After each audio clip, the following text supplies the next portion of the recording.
Bismillahirrahmanirrahim. Assalamualaikum warahmatullahi wabarakatuh. Berita Al-Hijrah 2 April bersama saya Al-Muhsin Muhammad Nur dan berikut tajuk utama malam ini.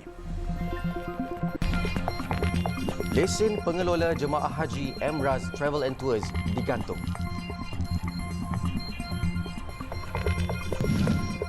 Juga promosi baju raya RM1, remis di Shah Alam bertukar kecoh.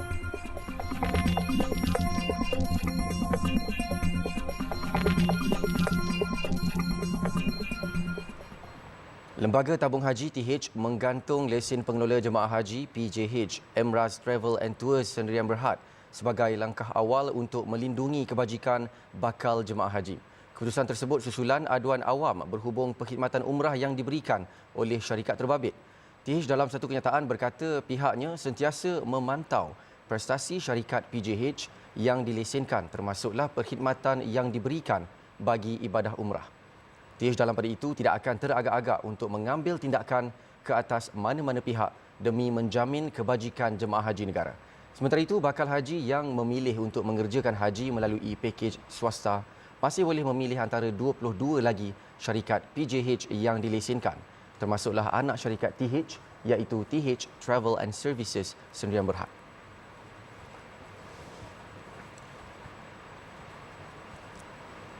Lebih 500 orang menyerbu sebuah kedai pakaian di Seksyen 7 semalam gara-gara promosi RM1 untuk sepasang baju raya. Ketua Polis Daerah Shah Alam ACP Muhammad Iqbal Ibrahim berkata pihaknya menerima aduan berhubung kejadian sekitar jam 10.30 pagi selepas berlaku kekecohan di kedai tersebut. Sebelum ini, tular video dan gambar menunjukkan sebuah kedai pakaian di Seksyen 7 dipenuhi orang ramai bagi mendapatkan pakaian hari raya dengan harga promosi. Atas faktor keselamatan, ACP Muhammad Iqbal berkata pihak pengurusan kedai bersetuju menghentikan operasi pada jam 11.45 pagi kerana tidak dapat mengawal bilangan pengunjung yang hadir. Bagaimanapun setakat ini tiada sebarang laporan polis dibuat oleh mana-mana pihak berhubung kejadian itu dan tiada sebarang insiden yang tidak diingini berlaku. Orang ramai dalam pada itu dinasihatkan agar tidak terlalu mudah terpengaruh dengan mana-mana promosi yang dibuat pada musim perayaan dan peniaga dinasihat untuk tidak membuat promosi yang boleh mengelirukan orang ramai.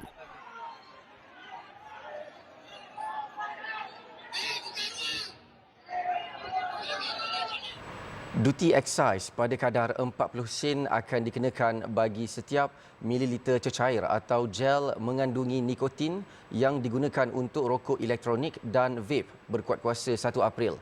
Justru industri vape diberi masa sehingga 30 April ini untuk mendaftar aktiviti penghilangan vape pemain industri vape, khususnya penghilang tempatan yang mengeluarkan produk cecair atau gel mengandungi nikotin. Kementerian Keuangan dalam satu kenyataan berkata pendaftaran awal ini akan memastikan pematuhan industri yang menyeluruh serta pengutipan cukai berjalan lancar menjelang bulan Mei 2023. Langkah ini membolehkan kerajaan mencukai industri vape yang dianggarkan bernilai lebih RM2 bilion dan pada masa sama menyokong usaha untuk tidak menggalakkan penggunaan vape. Dan seperti yang telah dijanjikan dalam pengumuman belanjawan 2023, separuh daripada hasil duty excise ini akan diperuntukkan semula kepada KKM sebagai usaha untuk meningkatkan kualiti perkhidmatan kesihatan. Sebelum ini, cadangan pelaksanaan duty excise telah dikemukakan pada belanjawan 2023 dan Kementerian Kesihatan Malaysia telah mengambil tindakan mengecualikan cecair atau gel mengandungi nikotin daripada senarai racun.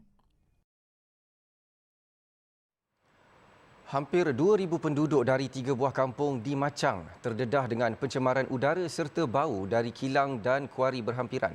Suasana yang tidak selesa itu diharungi mereka sejak kilang baharu itu mula beroperasi pada Januari, malah bertambah buruk dengan cuaca panas ketika ini. Pencemaran udara dan bau itu melibatkan Kampung Jenerih Bongkok, Kampung Pangkal Nering Timur dan Kampung Bukit. Penduduk mendakwa kilang baharu itu melepaskan lebih banyak asap serta debu bersama bau yang kurang menyenangkan ke udara sekaligus menjejaskan kehidupan penduduk. Nurul Atira Hanafi berkata, masalah asma yang dihidapinya bertambah teruk, malah dia dan anaknya sering batuk. Saya leluh. Debu tu kuat sangat tu. Debu tu kat sapu apa orang kata meta je kalau sapu kat ada pula. Sapu ada pula. Masalah ni sejak bila gitu? Marah. Kau kemarin ni kau kuat. Kalau hujan teh sikit. Dia beroperasi ni lama dah. Lama dah. Tu tambah pula kilat baru ke. Mek Yah Yaakob, 72 tahun pula berkata, memandangkan jarak antara rumahnya dan kilang yang hanya 500 meter, pencemaran itu turut menyebabkan keadaan di dalam rumahnya sentiasa berdebu dan mengundang rasa tidak selesa. Pagi ni dua-dua go tu. Dia pasal copong tu dua-dua hari ni. Pagi tadi. Jadi hak baru dengan hak lama. Hak baru ni hitam, hak lama putih. Asak tu. Gitu. Asap ni siapa rumah makcik? Asak tu tidak siapa. Jadinya bau tu kuatlah. Jadi hak asak hitam tu bau lah. Masalah seumpama ini pernah berlaku sebelum ini, namun ia berjaya diselesaikan pada tahun 2014 apabila pihak berkuasa mengarahkan kilang dan kuari berkenaan membina sistem penapisan debu. Justru mereka berharap masalah yang membelenggu penduduk di 3 buah kampung ini mendapat perhatian pihak berkuasa. Kalau penduduk ya, supaya dia ambil tindak ke atas kuari ya. Atas kuari tu ambil tindak ke. Bukan kata kita nak suruh berhenti kuari tu. Ambil dia boleh buat. Dia boleh buat apa masalahnya. Air tu, debu tu dia boleh isak kali. Dulu dia ada air ke apa dia isak kali. Dalam kolej dia masuk dalam masalah kita sini. Sementara itu, Pengarah Jabatan Alam Sekitar JAS Kelantan, Wan Aminuddin Wan Kamarudin ketika dihubungi berkata, siasatan telah dibuat pihaknya dan arahan telah dikeluarkan ke atas kilang terbabit. Jelas beliau, pemeriksaan susulan ke atas pematuhan arahan tersebut akan dijalankan sebelum sebarang tindakan lanjut diambil. Seorang pemandu lori didenda RM10,000 oleh Mahkamah Magistrate Setiu selepas mengaku bersalah memindahkan 62 ekor kambing disyaki dari Thailand bernilai RM28,470 tanpa kebenaran tahun lepas. Magistrate Ainis Abu Hassan Syahari turut memerintahkan 62 ekor kambing tersebut dilucutkan hak dan wang jualan ternakan menjadi hasil kerajaan. Abdullah, 46 tahun yang tidak diwakili peguam, didakwa memindahkan kesemua kambing berkenaan menggunakan lori tanpa kebenaran bertulis daripada Pengarah Perkhidmatan Veterina Negeri Terengganu atau mana-mana pihak berkuasa veterina. Pemindahan itu dibuat kira-kira 11.15 malam di tepi jalan Kota Baru, Kuala Terengganu pada 13 Oktober tahun lepas. Dia didakwa melakukan kesalahan itu mengikut Perenggan 1/B Perintah Menteri Besar bagi Kawalan Penyakit Kuku dan Mulut dan Hawar Berdarah bagi Negeri Terengganu yang diwartakan di bawah Subseksyen 36/1 Akta Binatang 1953 dan boleh dihukum mengikut Subseksyen 36/7 Akta sama yang membawa denda maksimum RM15,000.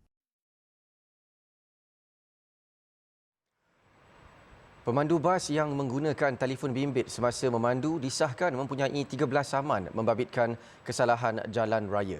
Ketua Pengarah Jabatan Pengangkutan Jalan JPJ Malaysia, Datuk Zailani Hashim berkata 13 saman itu terdiri daripada 12 saman lampau serta 1 saman baharu atas kesalahannya memandu sambil menggunakan telefon bimbit. Tambah Datuk Zailani, JPJ boleh menggantung lesen memandu pemandu terbabit berikutan saman yang diterimanya atas pelbagai kesalahan jalan raya itu. Terdahulu, pemandu bas terbabit tampil menyerah diri di Pejabat Polis Daerah Seberang Perai Tengah untuk membantu siasatan. Ujian saringan air kencing yang dilakukan mendapati lelaki tersebut bebas daripada pengaruh dadah. Ketua Polis Pulau Pinang, Datuk Muhammad Syuhaili Muhammad Zim berkata tindakan saman diambil ke atas pemandu bas berkenaan kerana memandu menggunakan telefon tanpa alat bebas tangan. Siasatan polis mendapati kejadian itu berlaku pada 28 Mac lalu di Lebuh Raya Utara Selatan, arah selatan.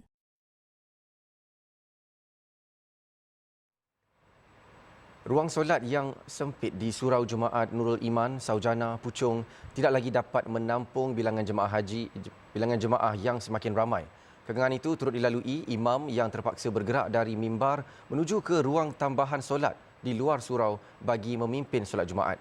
Walaupun penambahan ruang telah dibuat berulang kali, namun ia masih tidak dapat menampung jemaah di Kariah Terbabit.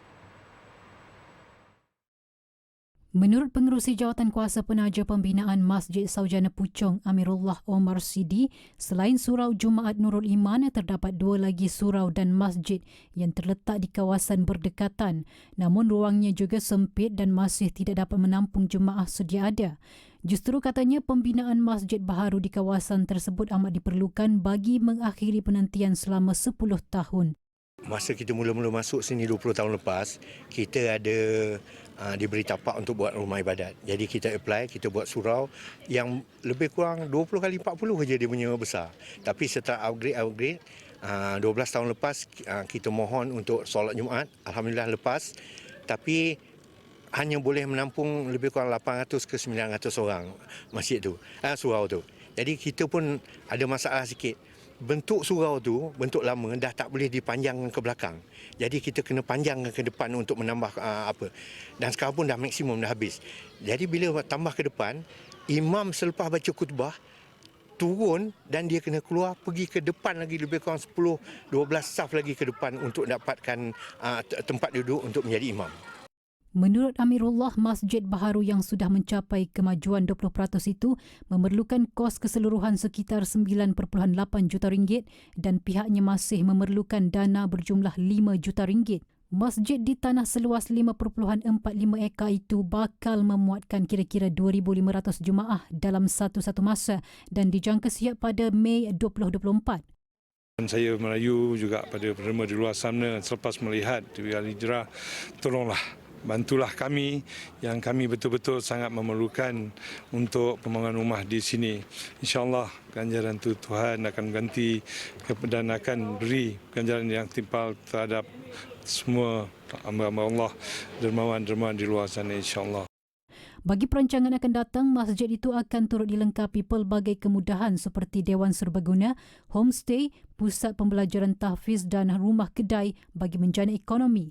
Terdahulu, Jawatan Kuasa Penaja Pembinaan Masjid Saujana Puchong mengagihkan 2,000 pak bubur dan sup cendawan di beberapa masjid di Putrajaya, Cyberjaya sepanjang inisiatif untuk memohon dana dari orang ramai.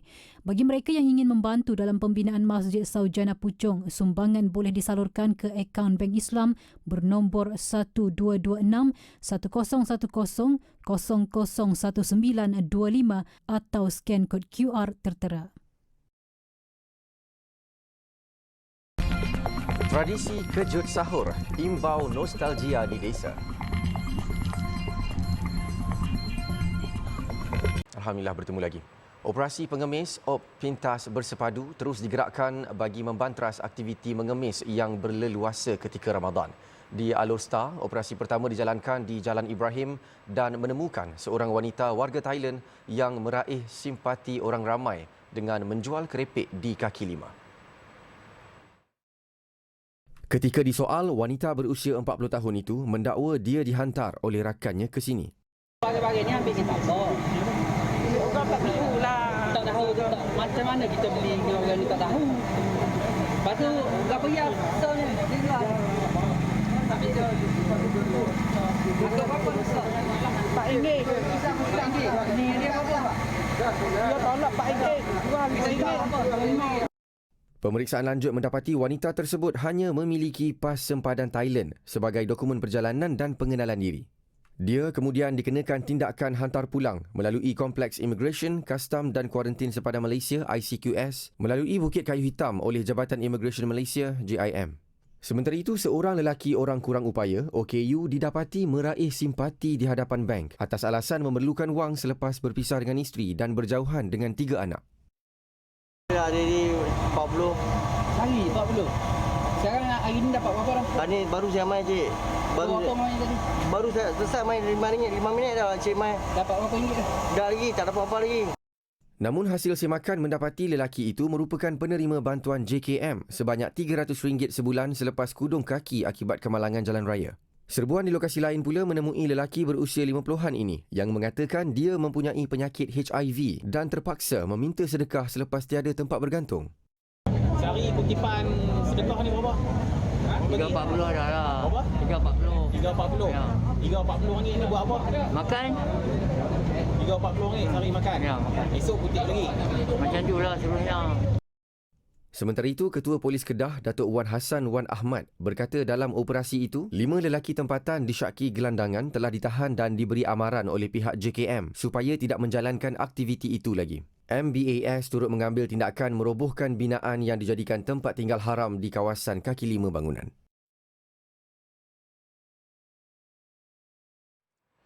Felcra Berhad buat pertama kali dalam sejarah menawarkan beras berkualiti 5% hancur pada harga RM13 bagi 5 kilogram.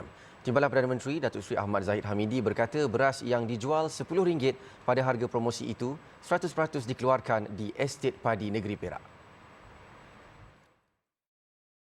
Ketika promosi, beras ini akan dijual dengan harga hanya RM10 bagi tiap-tiap 5 kg. Harga pasarannya adalah sebanyak RM13 dan harga borongnya adalah RM12.20. Rebut peluang ini untuk hanya bulan Ramadan dan Hari Raya ini. Terdahulu, pelancaran beras Felcra Super Special tempatan disempurnakan beliau pada majlis iftar di Masjid Tumina Hamidi, Bagan Datuk. Bagi pengeluaran beras, sawah diusahakan Felcra mampu mengeluarkan sehingga 40,000 tan padi setahun untuk diproses menjadi beras dalam bungkusan 5 kilogram. Felcra dalam padi itu turut menyasarkan 3.6 juta kampit beras 5 kilogram dalam tempoh setahun. Dengan 500,000 komuniti Felcra akan mendapat manfaat subsidi sebanyak 15% daripada harga jualan runcit. Ketika ini, Felcra mengusahakan tanaman padi di kawasan seluas 3,263 hektar di Felcra seberang Perak membabitkan 1,500 peserta. Sementara itu, Felcra dilaporkan akan mengeluarkan ayam daging, beras dan minyak masak bermula tahun ini.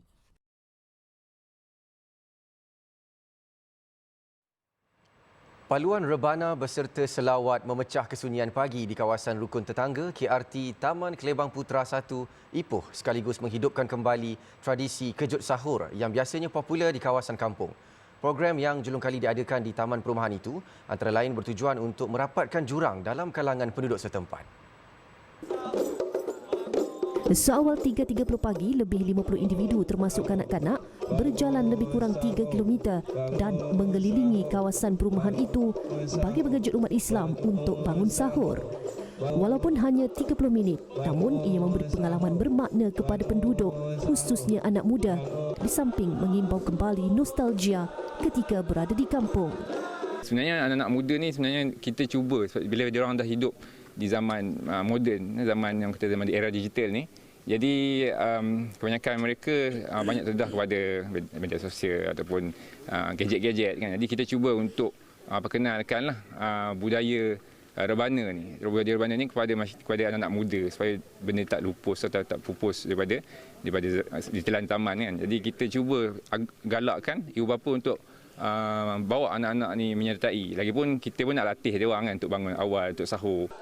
Atas sambutan yang menggalakkan, pihaknya akan mempertimbangkan program tersebut diadakan secara berkala pada bulan Ramadan dan beliau berhasrat untuk mengaktifkan kelab rebana bagi menarik lebih ramai penyertaan pada masa hadapan.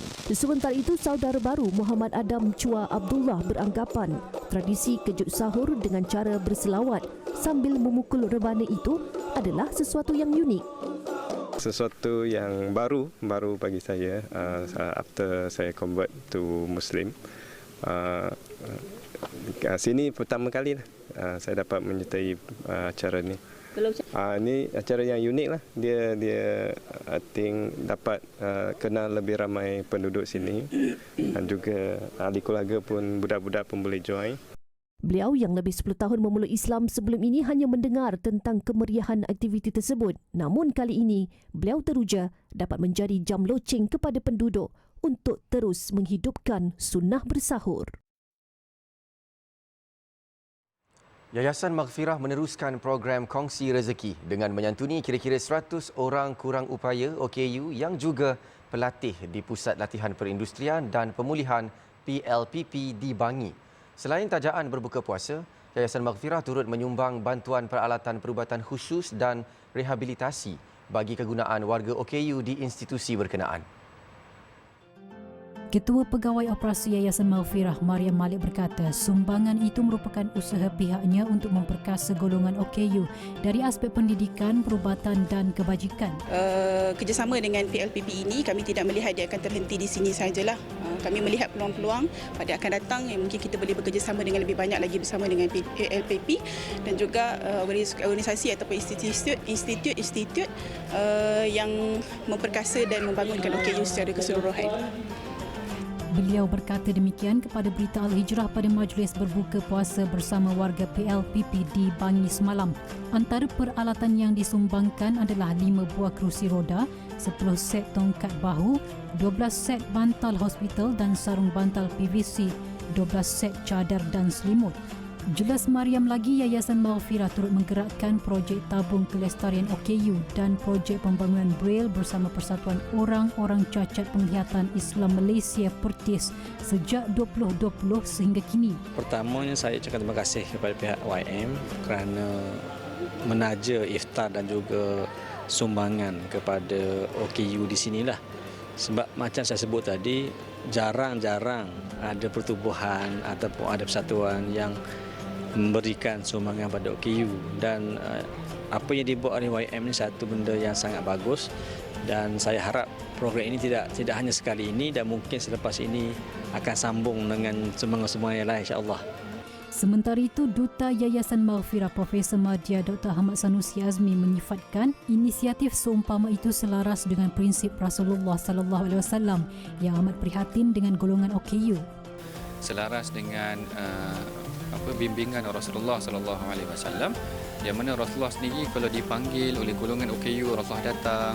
Rasulullah kalau orang OKU minta doa, Rasulullah datang. Jadi kita tengok bimbingan Rasulullah tu, kita anjurkan program ni sebab saya kira kadang-kadang golongan OKU ni golongan yang mungkin masyarakat tak perasan sangat, kan tak sedar, tak perasan sangat. Jadi atas kesedaran tu Yayasan Maghfirah mengambil inisiatif untuk menyantuni golongan OKU ini secara berperingkat. Orang ramai yang ingin sama-sama membantu boleh salurkan sumbangan ke nombor akaun, imbas kod QR atau layari laman web seperti tertera.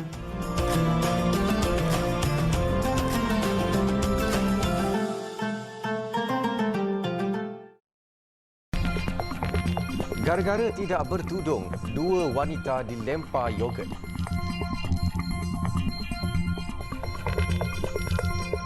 Wanita Iran dilempar yogurt oleh seorang lelaki gara-gara tidak memakai tudung di tempat awam. 2 wanita itu kemudian diberkas kerana melanggar peraturan hijab negara tersebut.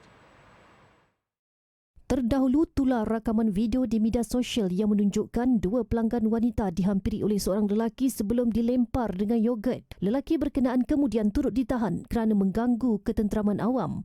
Penahanan 2 wanita itu berlaku ketika Ketua Badan Kehakiman Iran mengancam untuk mendakwa wanita yang tidak berhijab apabila berada di tempat awam selaras dengan undang-undang mandatori pemerintah. Sejak kematian wanita Kurdish Mahsa Amini 22 tahun ketika berada di bawah tahanan polis tata tertib pada September lalu, lebih ramai wanita Iran menanggalkan hijab mereka. Kerajaan Iran bagaimanapun menyifatkan hijab sebagai salah satu asas tamadun negara Iran dan antara prinsip munasabah Republik Islam itu, dan kerajaan tidak akan bertolak ansur dengan kesalahan tersebut. Di Mexico, 2 warga tempatan maut selepas belon udara panas yang dinaiki mereka terbakar ketika terbang di udara. Mangsa maut dilapor melompat keluar dari belon tersebut untuk menyelamatkan diri, manakala seorang lagi mangsa kanak-kanak melecur. Selain melecur, kanak-kanak tersebut turut mengalami patah tulang peha kanan. Kejadian itu berlaku di sebuah tapak warisan sejarah di Teotihuacan, iaitu kira-kira 70 km timur laut bandar raya Mexico. Lokasi yang terkenal sebagai pusat pelancongan popular itu sering dikunjungi pelancong serta penduduk tempatan untuk menikmati pemandangan yang indah dengan menaiki belon udara panas. Mereka menaiki belon udara panas itu dengan bayaran sekitar $150 Amerika Syarikat bersamaan kira-kira RM661.70. Letupan di loji penapisan milik unit PT Pertamina di barat Indonesia semalam menyebabkan 9 mangsa cedera akibat terkena serpihan kaca. Insiden itu turut menyebabkan kediaman penduduk terjejas selain bumbung masjid runtuh susulan gegaran yang kuat. Sementara itu, KPI dalam satu kenyataan tampil memohon maaf atas insiden tersebut dan memaklumkan bahawa proses pemulihan sedang dilakukan. Katanya operasi beberapa unit dihentikan susulan kejadian itu, namun yang selebihnya terus beroperasi seperti biasa. Setakat ini, syarikat itu tidak mengulas berhubung kesan terhadap pengeluaran atau bekalan. Sebaliknya memaklumkan stok bahan api nasional selamat. Kejadian letupan di kilang Pertamina di Dumai, Riau itu bukan kali pertama berlaku. Pada 3 Mac lalu, lebih 20 maut dalam kebakaran di terminal minyak pelumpang bawah Pertamina di Jakarta, antara yang tertua dan terbesar di negara tersebut. Manakala pada 26 Mac, 3 maut dalam kebakaran kapal tangki yang membawa minyak Pertamina ke Bali dan Lombok. Hilang, meletup. Hilang. Angka korban akibat puting beliung di Amerika Syarikat meningkat kepada lebih 20 mangsa. Perkhidmatan Cuaca Kebangsaan NWS memaklumkan lebih 57 puting beliung dikesan dalam tempoh 24 jam lalu meliputi 8 negeri antaranya Arkansas, Mississippi, Iowa, Tennessee, Illinois dan Wisconsin. 7 kematian dilapor di Tennessee, 5 di Arkansas, 3 di Indiana dan masing-masing seorang di Mississippi, Illinois dan Alabama. Badan Ramalan Cuaca itu turut mengesahkan puting beliung yang melanda Little Rock iaitu ibu kota Arkansas adalah kategori tinggi dengan kelajuan angin dianggarkan 265 km sejam. Sementara itu, lebih 530,000 kediaman terputus bekalan elektrik di sebahagian kawasan di Amerika Syarikat termasuk lebih 200,000 di Ohio. Menurut Datuk Bandar Little Rock, lebih 2,000 rumah dan premis perniagaan rosak teruk selepas dibadai puting beliung itu, namun kos keseluruhan kemusnahan masih belum diketahui.